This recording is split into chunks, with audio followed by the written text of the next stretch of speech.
नमस्ते दोस्तों, स्वागत है आपका हमारे चैनल पे। आज हम डिस्कस करेंगे एक ऐसे कैरेक्टर के बारे में जो नारुतो सीरीज में बहुत ही इम्पोर्टेंट था, लेकिन ज्यादा स्पॉटलाइट में नहीं आया। फुगाकू उचिया। चलिए फुगाकू के कैरेक्टर, उसके लीडरशिप स्टाइल और कैसे उसने अपने फैमिली और उचिया क्लैन को इन्फ्लुएंस किया, इन सब चीजों को डिटेल में एक्सप्लोर करते हैं।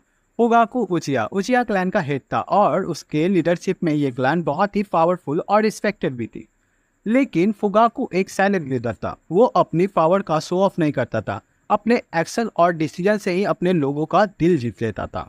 उसके लिए अपने क्लान की इज्जत और स्ट्रेंथ ही सबसे पहले थी। लेकिन फुगाकू के लीडर बनने का सफर इतना आसान भी नहीं था। उस पर बहुत ज्यादा इंटरनल और एक्सटर्नल प्रेशर था। एक तरफ उसके क्लान के मेंबर उससे एक्सपेक्ट करते थे कि वो उनकी राइट्स और प्राइड की रक्षा करेगा। दूसरी तरफ विलेज के लीडर और होकागे उस पे शक करते थे, उसके क्लान पर शक करते रहते थे। इन दोनों के कॉन्फ्लिक्ट और रिस्पॉन्सिबिलिटी को बैलेंस करना फुगाकू के लिए बहुत बड़ा चैलेंज था। फुगाकू का लीडरशिप स्टाइल काफ़ी डिफरेंट था।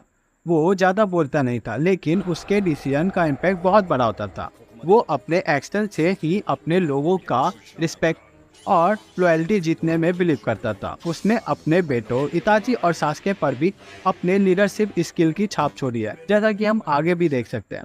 ओगाको ने इताची को एक लीडर बनने की ट्रेनिंग देना शुरू कर दिया था, और जैसा कि हम दोनों में देख सकते हैं कि दोनों ऐसे लीडर थे कि जो ज़्यादा बोलते नहीं थे, पर दोनों की सोच बहुत ज़्यादा थी। दोनों टेक्निकल जीनियस थे।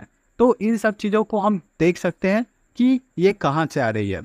उचिया क्लैन का लीडर आगे इताची ही होने वाला था, लेकिन इताची का विजन काफ़ी अलग था।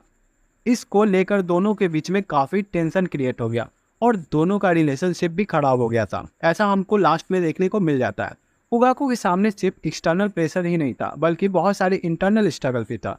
वो एक 一 तरफ 族の会合 अपने があること क्लान は के 知っている साथ な。 लॉयल्टी 会合 रखना の चाहता 後 था और दूसरी な तरफ अपने बेटों की सेफ्टी और फ्यूचर की भी चिंता कर 任務 रहा で था। 里の外に जब 出る。 उचिया क्लैन कुप की प्लानिंग करने नीगेल, लगा, उचिया- उगाको ने अपने क्लैन के लिए स्टैंड लेने का फैसला लिया। 待ってい लेकिन るぞ。 उसके दिल में お अपने 前たち फैमिली は को 大 लेकर 気 भी काफी し डाउट かし थे। 隊長 ये इंटरनल कॉन्फ्लिक्ट उसकी लीडरशिप का एक सिग्निफिकेंट एक्सपेक्ट था। वो एक ऐसे पोजीशन में था जहां उसका हर डिसीजन का इम्पैक्ट उसके क्लान के फ्यूचर पर पड़ता, और इसी वजह से अपने डिसीजन को वो बहुत केयरफुली लेता था। और 第三次任会 आपको 大 ये 戦で मानना 共に पड़ेगा 万 कि 劇を成 फुकाकू し ने बहुत बड़ा सेक्रीफाइस दिया था। वो इताची के प्लान के बारे में बहुत पहले से उचिया जानता था। 一族の वो 救いの उचिया 道には मैस्केयर के ま बारे だ में 先 बहुत がある पहले ら से しい जानता な。 था। फिर भी 間 उसने 違 कोई い एक्शन नहीं लिया, ना अपने क्लान को इसके बारे में खबर दी। इसलिए जब आप देखते हैं कि इताची फुगाकू को मारने आता है, तो वो बहुत पहले से रेडी था इस चीज के लिए। उसने अपना शैडो क्लाउन भी भेजा था इताची के बाद, और वो जानता था इस बारे में कि इताची उसके पास आएगा और उसे खत्म करेगा।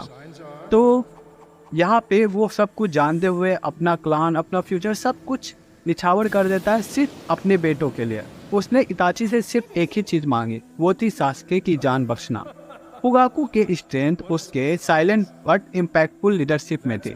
उसने अपने क्लान के लिए जो कुछ भी किया वो नारुतो सीरीज में साफ साफ दिखाई देता है।